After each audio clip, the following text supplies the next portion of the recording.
آپ بڑے مایوس نظر آئے یہ جو پچھلی پی ڈی ایم کی حکومت گزری ہے، اور آپ نے یہ بھی کہہ دیا کہ میرے خیال میں یہ سب سے بری اسمبلی، نہ صرف حکومت سے، آپ نے کہا یہ سب سے بری اسمبلی تھی، یہ بھی آپ نے کہا. تو شہباز شریف صاحب تو پوسٹر بوائے تھے پاکستان مسلم لیگ نون کے. آپ نہیں سمجھتے کہ انہوں نے جس طریقے سے پارلیمنٹ چلایا وہ اچھا تھا، ٹھیک تھا؟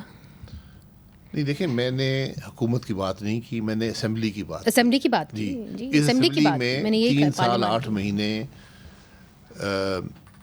گورنمنٹ پی ٹی آئی کے پاس تھی، اور اپوزیشن جو تھی وہ پی ڈی ایم بھی اور دوسری جماعتیں شامل تھیں.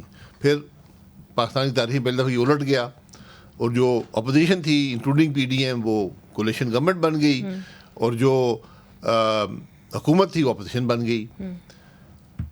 جس طرح پی ٹی آئی نے ہاؤس کو چلایا وہ بھی آپ کے سامنے ہے.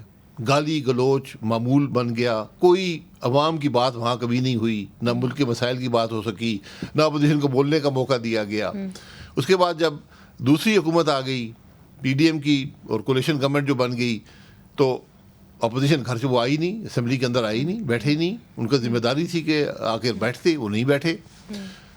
جو حکومت تھی اس میں بھی کوئی توجہ نہیں دی ملک میں قانون سازی پر یا کسی ریفارم کے ایجنڈے پر. انہوں نے صرف، اور یہ ہماری پوری پارلیمانی تاریخ ہے کہ اگر آپ سارے قوانین کو دیکھیں تو 90% سے زیادہ قوانین وہ ملیں گے جو حکومت اپنی سہولت کے لیے بناتی ہے. عوام کی مفاد اس میں نہیں ہوتا کہ عوام کے لیے کوئی پی ڈی ایم کی حکومت نے عوام کو سہولت مل جائے. قوانین بنائے 90% وہ اپنے مفاد کے لیے بنائے، عوام کی مفاد کے لیے نہیں بنائے. جی میں شاید 100%.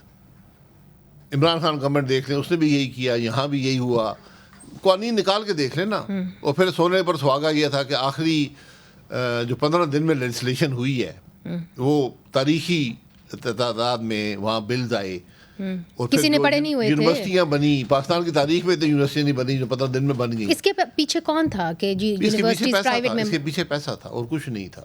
یہ بدنصیبی ہے کہ جب ایسے معاملات پیدا ہوں، اس کو روکنا چاہیے تھا حکومت کو یا اسپیکر صاحب کو روکنا چاہیے. دونوں نے یہ کام نہیں کیا، اور بہت بدنامی پارلیمان کی اور اس کے ممبران کی ہوئی ہے.